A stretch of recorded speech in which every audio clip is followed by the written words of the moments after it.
हर पल आपके साथ। नमस्कार, आप देख रहे हैं हर्पल न्यूज और मैं हूं आपके साथ माधुरी तिवारी। प्राइम टाइम की खबरों में आपका स्वागत है। प्रधानमंत्री नरेंद्र मोदी ने विज्ञान भवन में depositors first guaranteed time bound deposit insurance payment up to 5 lakh rupees विषयक समारोह को संबोधित किया है। जमा राशि बीमा के दायरे में भारत में कार्यरत सभी वाणिज्यिक बैंकों में सभी तरह की जमा धनराशियों जैसे बचत, फिक्स्ड, चालू, सावधि जमा को शामिल किया गया है। बता दें कि राज्यों और केंद्र शासित प्रदेशों में कार्यरत राज्य, केंद्रीय और प्राथमिक सहकारी बैंकों को भी इसके दायरे में रखा है। इस अभिनव सुधार के तहत बैंक जमा राशि बीमा कवर को 1 लाख रुपए से बढ़ाकर 5 लाख रुपए कर दिया गया है। वहीं प्रति जमाकर्ता प्रति बैंक के हिसाब से 5 लाख रुपए की जमा राशि बीमा कवरेज के आधार पर पिछले वित्त वर्ष के अंत तक पूरी तरह से सुरक्षित खातों की संख्या कुल खातों की संख्या का 98.1% थी, जबकि अंतर्राष्ट्रीय मानक 80% है। बता दें कि इस कार्यक्रम में वित्त मंत्री, वित्त राज्य मंत्री और भारतीय रिजर्व बैंक के गवर्नर भी मौजूद रहे। 1 लाख से ज्यादा डिपॉजिटर्स को बरसों से फंसा हुआ उनका पैसा उनके खाते में जमा हो गया है और ये राशि करीब करीब 1300 करोड़ रुपए से भी ज्यादा है। अभी आज यहां इस कार्यक्रम में और इसके बाद भी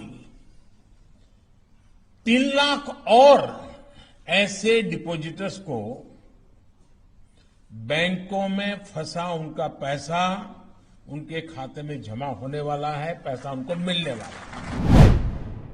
यूपी के मुख्यमंत्री योगी आदित्यनाथ ने राष्ट्रीय खाद्य सुरक्षा कानून के अंतर्गत प्रदेश के 15 करोड़ गरीबों को होली तक 2 गुना मुफ्त राशन वितरण कार्यक्रम का शुभारंभ किया। अब इस योजना के तहत गरीबों को दाल, नमक, चीनी और तेल भी दिया जा रहा है। इस मौके पर उन्होंने योजना भवन के पास स्थित सरकारी राशन की दुकान पर खुद भी लोगों को राशन के पैकेट दिए।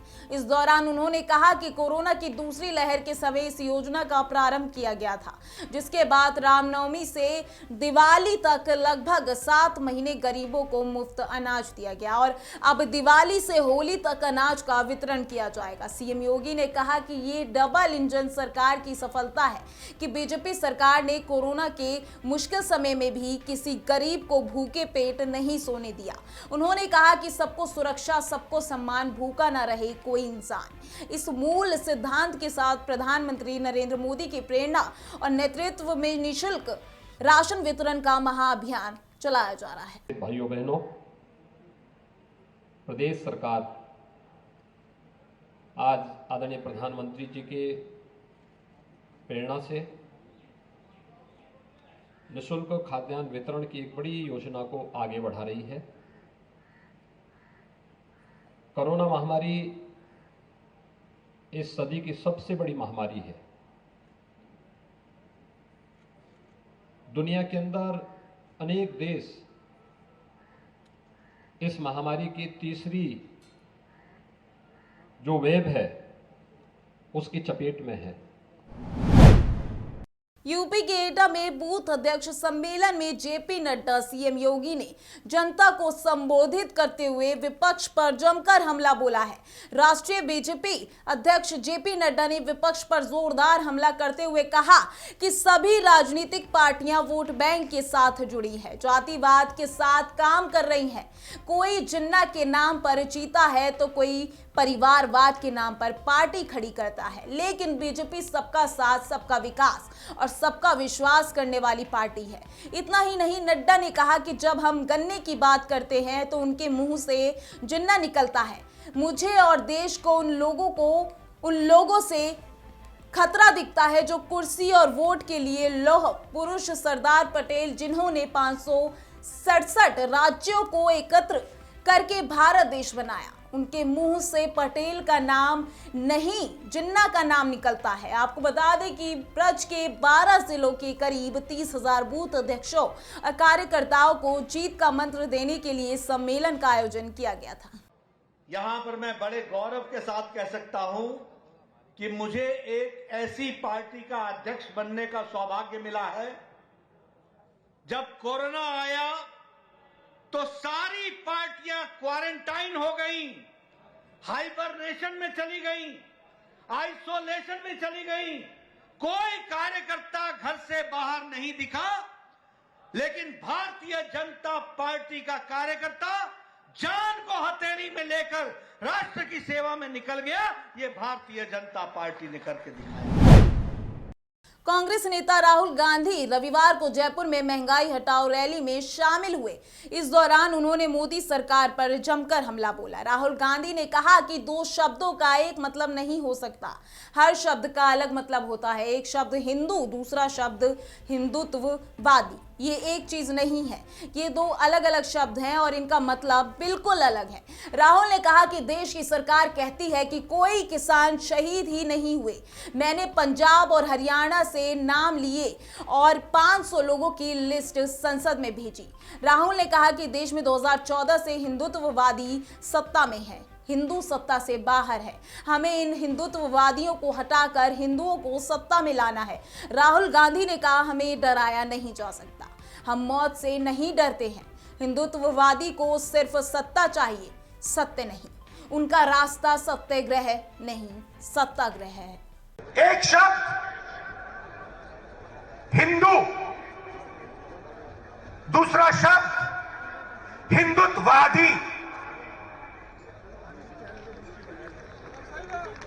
ये एक चीज नहीं है, ये दो अलग शब्द हैं और इनका मतलब बिल्कुल अलग है। मैं हिंदू हूं मगर हिंदुत्ववादी नहीं हूं। जयपुर में कांग्रेस की महंगाई हटाओ महारैली को संबोधित करते हुए कांग्रेस महासचिव प्रियंका गांधी वाड्रा ने केंद्र सरकार पर निशाना साधा। उन्होंने कहा कि केंद्र सरकार जनता की भलाई नहीं चाहती और वो गिने चुने उद्योगपतियों के लिए काम कर रही है। उन्होंने कहा कि सरकार दो तरह की होती है, एक सरकार का लक्ष्य सेवा, समर्पण और जनता से सच्चाई की बात होता है, एक ऐसी सरकार होती है जिसका लक्ष्य झूठ, लालच और लूट होता है। उन्होंने कहा कि मौजूदा केंद्र सरकार का लक्ष्य झूठ, लालच और लूट है। आज ये रैली महंगाई हटाओ रैली है। आप सब इतनी बड़ी तादाद में यहाँ क्यों आए हैं? आप इसलिए आए हैं क्योंकि आपका जीना मुश्किल हो गया है। आप इसलिए आए हैं कि आज एक गैस सिलेंडर 1000 रुपए का हो गया है। आप इसलिए आए हैं कि सरसों का तेल आपको 200 रुपए में मिल रहा है। पेट्रोल और डीजल के दाम आसमान छू रहे हैं। आप इसलिए आए हैं क्योंकि आपका रोजाना का जीवन मुश्किल हो गया है और इस संघर्ष में आपकी कोई सुनवाई नहीं है। देखिए, दो तरह की सरकार होती है। एक ऐसी सरकार होती है जिसका लक्ष्य होता है सेवा, समर्पण और पब्लिक से सच्चाई की बात, और एक ऐसी सरकार होती है जिसका लक्ष्य होता है झूठ, लालच और लूट। और आज की जो केंद्र सरकार है वह यही दूसरी तरह की सरकार है। इसे अच्छी तरह से पहचानिए। एआईएमआईएम के प्रमुख ओवैसी ने कांग्रेस नेता राहुल गांधी के बयान पर पलटवार करते हुए एक ट्वीट किया है, जिसमें ओवैसी ने कांग्रेस पर तंज कसते हुए लिखा है कि वर्ष 2021 में हिंदुओं को सत्ता में लाने का धर्मनिरपेक्ष एजेंडा तय किया गया है। वह भारत सबका है, ये देश अकेले हिंदू का नहीं। ओवैसी ने कहा कि भारत सभी धर्मों के लोगों का है और उन लोगों का भी है जिनका किसी भी धर्म में कोई विश्वास नहीं है। दरअसल ओवैसी ने ये ट्वीट राहुल के उस बयान पर किया है जो आज राहुल गांधी ने जयपुर में हुई महंगाई हटाओ मेगा रैली के दौरान हिंदू और हिंदुत्ववादी को लेकर किया था। राहुल ने कहा था कि अब हिंदुओं को सत्ता में लाना है, हिंदुत्ववादी को नहीं। इस बयान के बाद ही ओवैसी ने ट्वीट के जरिए कांग्रेस से एक सवाल करते हुए पूछा कि कांग्रेस ने क्या यही सेक्युलर एजेंडा तय किया है? श्री काशी विश्वनाथ धाम के लोकार्पण से पहले रविवार को मुख्यमंत्री योगी आदित्यनाथ और भारतीय जनता पार्टी के राष्ट्रीय अध्यक्ष जेपी नड्डा वाराणसी आए। प्रधानमंत्री नरेंद्र मोदी के आगमन, श्री काशी विश्वनाथ धाम के लोकार्पण समेत चौबेपुर में सर्ववेद महामंदिर के कार्यक्रम का सीएम योगी जायजा लेंगे। साथ ही सभी मंत्रियों के साथ तैयारियों पर बातचीत करेंगे। इस दौरान सीएम काशी विश्वनाथ मंदिर, गंगा घाट, प्रधानमंत्री के ठहरने के स्थान बरेका और चौबेपुर के सर्ववेद मंदिर का स्थलीय निरीक्षण भी कर सकते हैं। बता दें कि मुख्यमंत्री पीएम के काशी प्रवास तक वाराणसी में रहेंगे। रक्षा मंत्री राजनाथ सिंह ने 1971 के युद्ध में भारत की ऐतिहासिक जीत के मौके पर इंडिया गेट पर स्वर्णिम विजय पर्व का उद्घाटन किया। आज बांग्लादेश के साथ और भारत की मित्रता की 50 साल पूरे हो गए हैं। रक्षा मंत्री ने अपने संबोधन में पाकिस्तान पर हमला बोलते हुए कहा कि पाकिस्तान आतंकवाद पर परोक्ष लड़ाई से बाज आ जाए। भारत ने सीधी जंग जीती है और परोक्ष जंग भी भारत ही जीतेगा। राजनाथ ने इस मौके पर सीडीएस जनरल रावत को भी याद किया और कहा कि उनका बलिदान देश हमेशा याद रखेगा। रक्षा मंत्री ने अपने संबोधन में पाकिस्तान को 2 टूक चेतावनी दी और कहा कि वो आतंकवाद पर परोक्ष लड़ाई से बाज आ जाए। और किसी भी प्रकार के कॉन्फ्लिक्ट को अपनी ओर से शुरू करना हमारे वैल्यूज के, हमारे मूल्यों के सर्वथा खिलाफ है। पर इसके साथ ही यह भी उतना ही सही है कि यदि आवश्यकता होती है तो हमारा देश किसी भी चुनौती का सामना करने के लिए पूरी तरह से तैयार भी है। पूर्व राष्ट्रपति या महान वैज्ञानिक डॉक्टर एपीजे अब्दुल कलाम भी कहा करते थे कि इस दुनिया में भय का कोई स्थान नहीं है। एक शक्ति ही दूसरे शक्ति का सम्मान करती है। भारत को भी हम सशक्त भारत बनाना चाहते हैं ताकि दुनिया में बड़ी से बड़ी ताकत के सामने हमको आंख झुकाकर बात न करना पड़े, बल्कि आंख में आंख डालकर बात करने की हम स्थिति में हों। ऐसा सशक्त भारत हम बनाना चाहते हैं। और आज जब टीबीआरएल की टेक्नोलॉजी और प्रोडक्ट्स को मैं देख रहा हूं तो एक तरह से मैं डॉक्टर कलाम के सपनों को साकार होते हुए प्रत्यक्ष अपनी आंखों से देख रहा हूं। आज इंडिया गेट पर रक्षा मंत्री राजनाथ सिंह ने स्वर्णिम विजय पर्व का स्वागत किया। इस मौके पर रक्षा मंत्री ने राज सीडीएस बिपिन रावत को याद करते हुए कहा कि रावत इसके लिए काफी उत्साहित थे। साथ ही सीडीएस बिपिन रावत की एक आखिरी वीडियो भी दिखाई गई। ये वीडियो मैसेज 1971 युद्ध के 50 साल पूरे होने पर मनाए जा रहे स्वर्णिम विजय पर्व में दिखाया गया, जिसमें उन्होंने 1971 में मिलने वाली विजय की मुबारकबाद ही साथ ही युद्ध में शहीद हुए शहीदों को श्रद्धांजलि भी दी। विधानसभा 2022 के चुनाव नजदीक आते ही सभी राजनीतिक पार्टियों में बैठकों का दौर शुरू हो गया है। आज कांग्रेस की आउटरीच सम्मेलन का आयोजन शिवालिक नगर स्थित क्लासिक होटल में किया गया, जिसमें प्रियंका गांधी के सलाहकार प्रमोद कृष्ण महाराज मुख्य अतिथि पहुंचे और अपने विचारों को सभी कार्यकर्ताओं को संबोधित किया और आने वाले विधानसभा चुनाव में कांग्रेस पार्टी को मजबूत करने के लिए कई अहम मुद्दों पर चर्चा की। भाजपा प्रदेश अध्यक्ष डॉक्टर सतीश पूनिया ने जयपुर में मीडिया से बातचीत में कहा कि राहुल गांधी का वो वीडियो इन दिनों खूब चर्चाओं में है, जिसमें उन्होंने 2018 के राजस्थान विधानसभा चुनाव की रैलियों में कहा था कि कांग्रेस सरकार बनने ही 10 तक गिनती गिनूंगा और राजस्थान के किसानों को संपूर्ण कर्जा माफ हो जाएगा।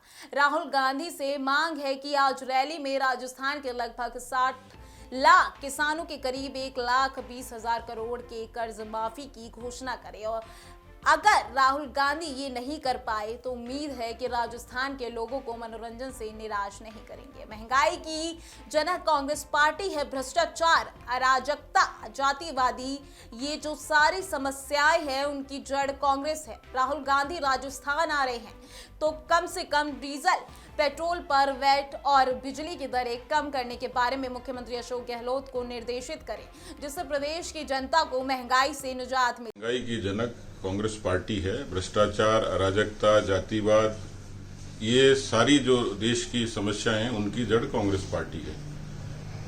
मैंने कल भी ट्वीट किया था कि राहुल गांधी जी आ रहे हैं तो कम से कम वैट की और बिजली के बारे में यहाँ अशोक गहलोत जी को निर्देशित करें, राजस्थान की जनता को उस महंगाई से निजात दिलवाएं।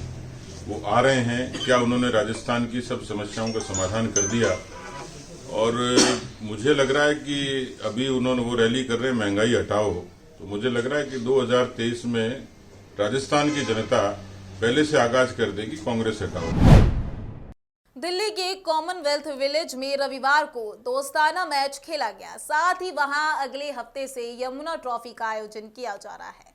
यमुना ट्रॉफी का आयोजन पिछले 7 सालों से हर साल किया जाता है। इस साल भी कोविड-19 के नियमों का पालन करते हुए यमुना ट्रॉफी का आयोजन किया जा रहा है। आपको बता दें कि इस ट्रॉफी में खिलाड़ी के रूप में कई बड़े बड़े अधिकारी क्रिकेट खेलते हुए नजर आते हैं और इस ट्रॉफी का उद्देश्य लोगों को पर्यावरण के प्रति जागरूक करना है।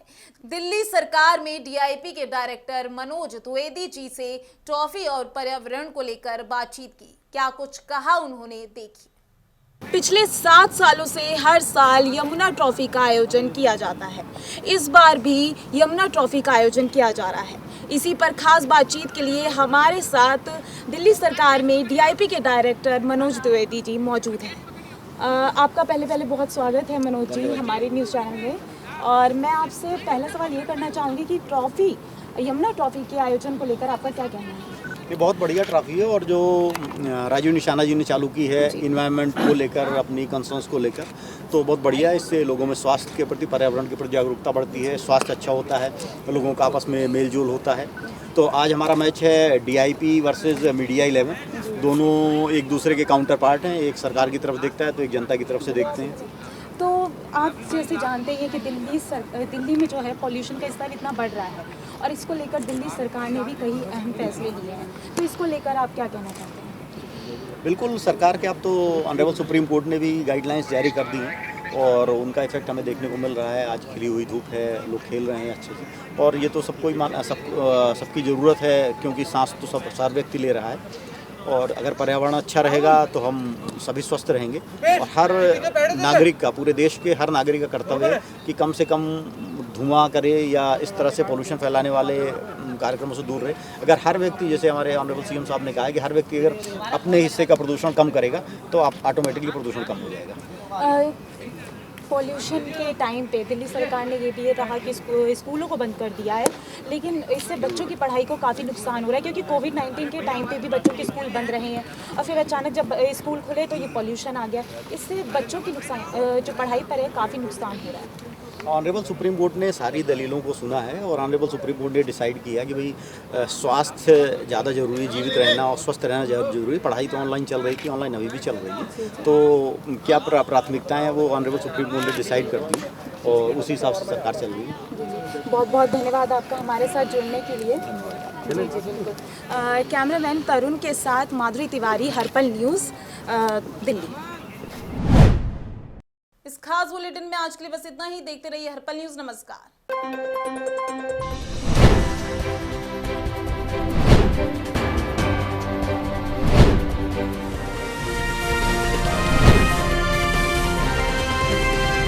हर पल आपके साथ।